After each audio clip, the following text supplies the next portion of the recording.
Is that going to be the norm or is that going to be the outlier? And there are some who believe that the owners are locking arms to prevent it from becoming the norm. They want it to be the outlier. They want it to be the aberration. Russell Wilson didn't get one from the Broncos. Kyler Murray didn't get one from the Cardinals. And now the Ravens refusing to give one to Lamar Jackson and no other team stepping in to offer him that fully guaranteed contract. And the real question is going to be, how many times is this battle fought? Will Joe Burrow try to get a fully guaranteed contract? Will Justin Herbert try? Will Jalen Hurts try? Because I still think that, okay, if you give up on the thing that you supposedly want, if you want that 5-year fully guaranteed deal and you say, I'll relent, you can parlay that into getting something else in your deal that maybe you otherwise wouldn't get. There are many different points of negotiation, and if you give up on one, you get more somewhere else. If you draw a hard line on one, you get less somewhere else. So, and here's the other thing too, Peter, for a lot of quarterbacks. Now, for today's most successful quarterbacks who have that mobility that enhances their ability to keep plays alive, to take the play that's called, and if it doesn't work, turn it into something on the fly, the artistry of Patrick Mahomes, Josh Allen, etc. For the standard pocket passer, you don't need a fully guaranteed contract. The Tom Brady's, the Peyton Mannings, the Drew Brees, they're going to cash every check of the non-guaranteed years because the team isn't going to move on from them. The risk for the modern, highly successful player is you get the kind of injury that either ends or limits your career or limits your abilities sufficiently that you're no longer as good as you used to be. And then what are we paying all this money for? I think that's why there's resistance now. But not that long ago, it didn't matter if a quarterback lacked a fully guaranteed contract. He was still getting every penny. And maybe some of these guys, like a Joe Burrow, will say, I don't need a fully guaranteed contract. I'm going to make every penny. The Bengals are never going to cut me. That, Mike, you just said it all. Okay, here's the reason why if I were Joe Burrow and I were Justin Herbert, look, Joe Burrow, one of the reasons why I think there's a chance, and I don't know, I have no idea what he's going to ask for in negotiations. But one of the reasons why I was standing with Jimmy Burrow the night before the AFC Championship game in January in a bar in Kansas City. He and some family members get together whenever they're in the same spot on the road. Excuse me. And so I saw Jimmy Burrow, and we're standing there talking, and I, we were just talking, and I said to Jimmy, I said, I like Joe. He is a real intense all football guy, blah blah blah blah blah. And so we were just talking about him, and I just made the comment that I don't know if I'll ever be able to have the kind of relationship with Joe that I've had with some other quarterbacks where I got kind of close to him, was able to write really, sort of insightfully or deeply, whatever you would say. And he said, and Jimmy Burrow said, that's because all Joe cares about is, will this help him beat the Kansas City Chiefs? In other words, if he spends time with you, can he take something away that will help him beat the Kansas City Chiefs? Otherwise, he fulfills his media obligations, and it's great, it's fine. But it's not like, hey, let's do such and such in the offseason, or let's whatever. It's just not anything that he's interested in, which is fine. But that is why, in this particular case, if I were Joe Burrow, I would think, hey, look, there's a 1 in 500 chance that in the next 5 years that the Bengals will cut me. So a guaranteed contract is insignificant for Joe Burrow, and I think also for Justin Herbert. The Chargers are not cutting Justin Herbert anytime in the next 4 or 5 years. It's not happening. So I think them fighting for guaranteed contracts, I would rather, if I were Joe Burrow or Justin Herbert, say to Duke Tobin and Mike Brown in Cincinnati, say to Tom Telesco and Dean Spanos with the Chargers, hey, look, I will do this. I will give you some relief on the guaranteed money. but I want something in return.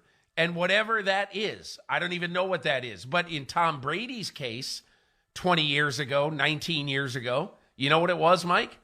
He said to Scott Pioli and to people with the Patriots, as long as you spend to the cap every year of this contract, I'm not going to be a pig at the trough. And that's not a direct quote, but that's in essence what he was saying.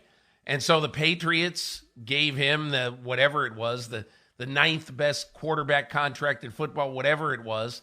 And everyone always used to say, geez, why does Peyton Manning and then later Drew Brees and or whoever, why do they always make more money and even Eli Manning? Why are they making more money than Tom Brady? Because Brady was okay with that. You know, he wanted to make sure that this team spent and bought players that would help him win Super Bowls. Well, and you're absolutely right. I think it could pivot to other factors. I've been a big proponent of a quarterback getting a percentage of the cap in lieu of a set dollar amount to ensure that his contract doesn't become obsolete. Go ahead and sign for 10 years. I could see Burrow doing that more than pushing for a fully guaranteed contract. But the union has been trying to get to that point. Lamar Jackson has been caught, in the middle of that. Lamar Jackson's been caught in the middle of his own stubbornness. And now we'll see. We'll see if it changes anything. And I think that the events of the past 2 days, to me, further underscore that the strong likelihood here is, Peter, we're going to get to middle of July, and the question's going to be, can the Ravens and Lamar Jackson work out a long-term deal? And they probably won't. And then it's a one-year deal at $32.4 million. And then the question is, what else do the Ravens have to do to get him to show up? Because I don't. That's the whole point, Mike. I don't think he shows up. I don't think he shows up. The question is, this is my big question about all this. Let's say the Ravens say, we'll give you 1 year, $50 million. Invent a number, whatever it is. If I'm Lamar Jackson, if I'm not taking, let's say, a 2 or 3 year guaranteed contract, this is just me. I doubt he's showing up for 1 year anything. Okay?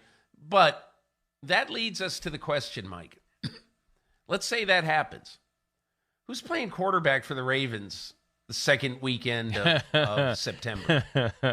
I'm serious. You or me. But I'm thinking to myself, would the Baltimore Ravens basically say to, and I'm going to invent a name, say to Matt Ryan, don't do anything until you talk to us.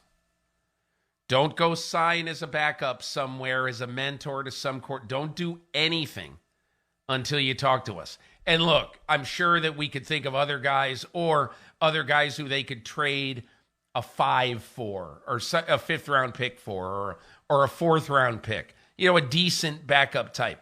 But my whole thing is, at some point, doesn't it have to be going through the mind of John Harbaugh and Eric DeCosta and Ozzie Newsome and Steve Bisciotti?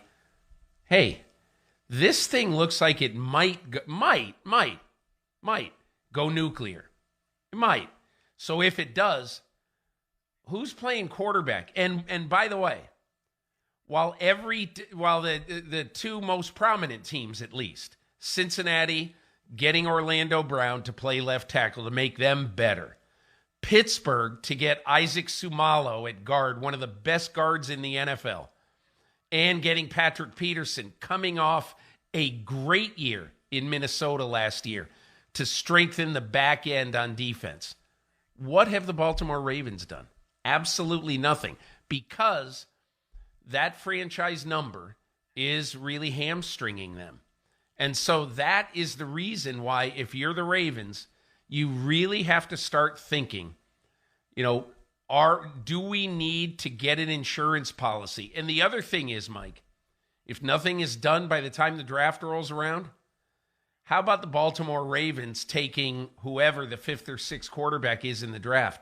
Let's get Chris Sims on to talk about Hendon Hooker or whoever. I don't know who it is. But the whole question is, at some point, the Ravens have to think of the alternatives.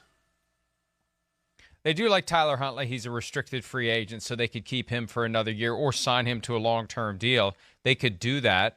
Dollar for dollar, a lot less than Lamar Jackson. He's not as good as Lamar Jackson, but you pay him a lot less and you try to build something around him. How do you feel about Tyler Peter, Huntley entering the season? I mean, really, entering the season as your starting quarterback. I got nothing against Tyler Huntley. And if he has to play, he has to play.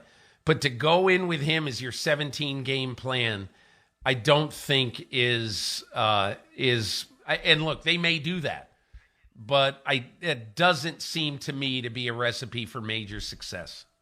Wow. Let's hope if I'm the Ravens, my season ticket renewal deadline has already come and gone before I tell them that Tyler Huntley's going to be the quarterback and not Lamar Jackson. That's part of it, too. You got to get your fans excited about your team. And if you're not going to have your franchise quarterback, how excited should they be about the situation? Hi, it's Mike Florio. Thanks for watching PFT on YouTube. Hit subscribe for the latest news and analysis from Pro Football Talk.